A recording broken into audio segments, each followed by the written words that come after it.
Hi everybody, welcome to your Thursday's English lesson. These next couple of days are all going to be to do about with editing your work, other people's work.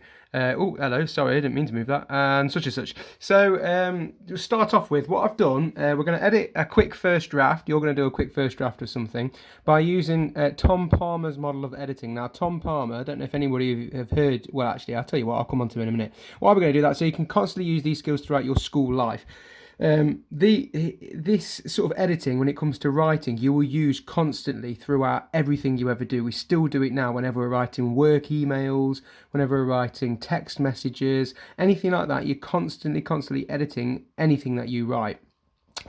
So this Tom Palmer, oh, I'll tell you what, I've made a massive mistake here. Let's go on the rewind first. What's a relative clause and what's a relative pronoun?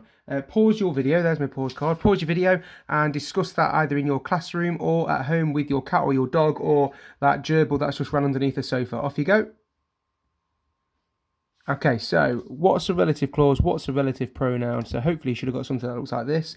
A relative clause tells us more about the noun using a relative pronoun. These are your who, your where, your whens, your hows, etc., which are all here. So these are your relative pronouns. In fact, how isn't a relative pronoun, is it? Let's get rid of that. It's these ones here, the whiches and the that's and what have you. So that was just a quick recap. You have done your SPAG test yesterday. I just wanted to see how much you remembered. How many of you remembered what a relative clause was? So let's move on to Tom Palmer. So Tom Palmer is this bloke here. And he's written all the Football Academy books. I don't know if you're aware of them or not. Some of you have been reading them. And some sort of historical fiction books as well. This Armistice Runner is something that he released a couple of years ago. He's released loads and loads of books, more than I thought he had. And there's this video here that I want you to watch. Now, it is on the playlist. And it will send you to... Where is it? There, it will send you to this video here. And what he does in this video is he just writes a quick paragraph throughout the whole thing and then just goes through, if I show you up to here, just goes through this sort of model here. So he does a quick write, he adds things, he takes things away, he replaces words, and then he reads it aloud, okay, for one final time.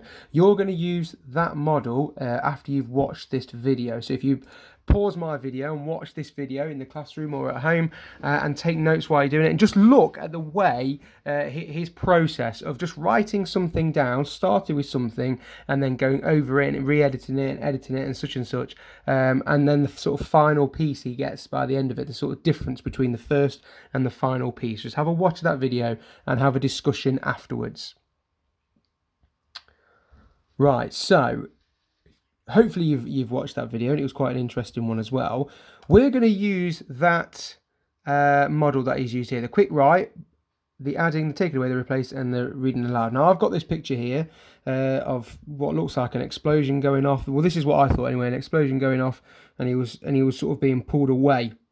I couldn't work out if the explosion was pushing him backwards or if it was coming from behind and blowing him forwards. But then I looked at the way his legs were going backwards, so I'm assuming he's sort of coming out at the picture. So I've written this. This was, again, just a quick write. And I want you now, in your classrooms or at home, to add different things, just like Tom Palmer did, to take things away, to replace specific words, read it out aloud again, and just see the difference between your finished paragraph and my finished paragraph. So I've just got the first wave of heat washed over his body as the explosion pushed him forwards.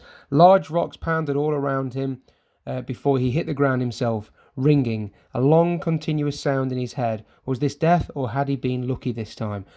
So just take what I've done and go through this process here and then compare it with the people either in the classroom or either on Class Dojo, Google Classroom as well, if some of you want to compare it. Pause the video now and have a go at that for me. Off you go. Okay, so be interesting to see what you come up with that, because obviously I've given you a starting point.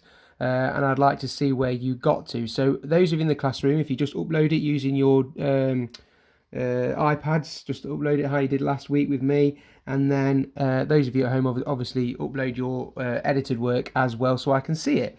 Now it's over to you for the final part of this lesson. Here is your picture.